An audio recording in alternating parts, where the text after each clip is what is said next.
Samozrejme ešte jeden pokus máme.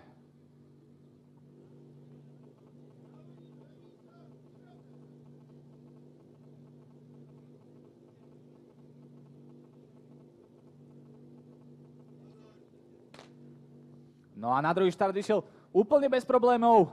Trošku problémy na rozdeľovači a na ľavom prúde, ale dievčatá to môžu vyťahnuť. Voda zo stroja až 12:20, plný kotol. Ale ľavá prúdarka je veľmi ďaleko, lebo ten koberec je veľmi dlhý, ale nakoniec sa to podarilo zostreknúť a 19:32 výsledný čas naľavo. 19:32 výsledný naľavo, rýchlejší pravý